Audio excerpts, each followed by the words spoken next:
started with the first chapter, gravitation. Let us recall the previous part we have studied. First point was gravitation and gravitational force.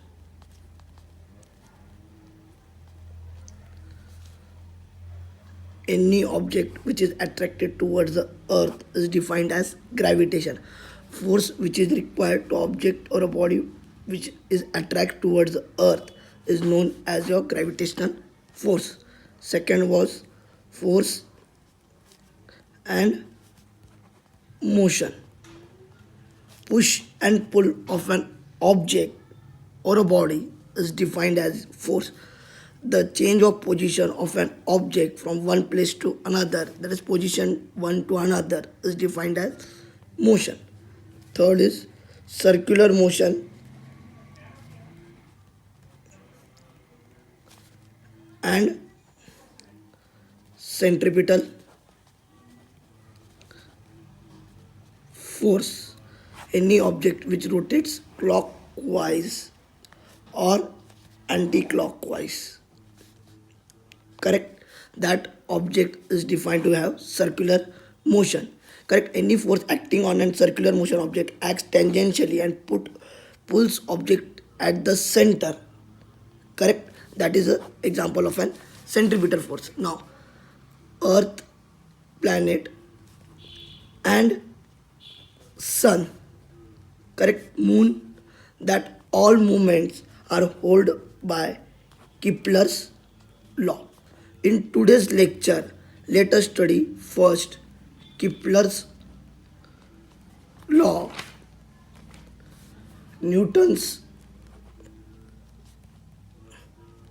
universal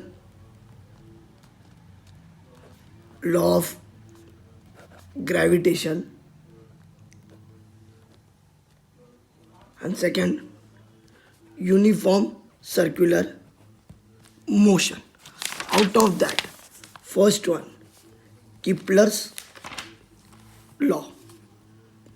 Now, Kepler's first law. What does the first law state? This law was stated by Johannes Kepler, correct, in the 16th century.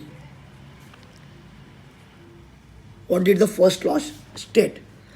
The orbit of a planet in an eclipse. So this is an eclipse. The orbit of a planet, correct, with the sun at one of the foci. So this is the sun and this is the planet which is revolving. So it may be one or another focus. So it holds with the multiple foci. That is a plural of focus.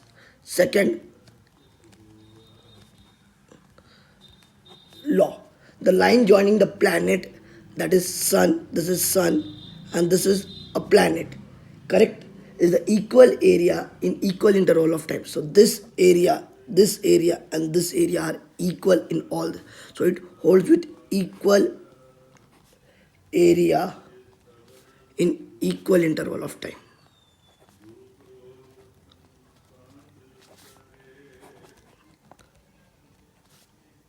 Third law.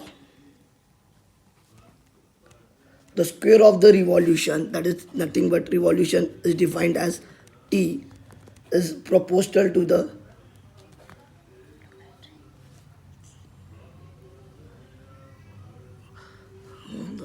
revolution is directly, square of the revolution is directly proportional to the r cube, correct. So that is nothing but T square, that is square of the revolution, is proportional to the distance, that is r cube. So T square is equal to K upon R cube. K is equal to T square upon R cube. This was third law. Repeating once again, first law was nothing but equal number of foci between the sun and the planet Earth. Second, this all areas are equal in equal interval of time.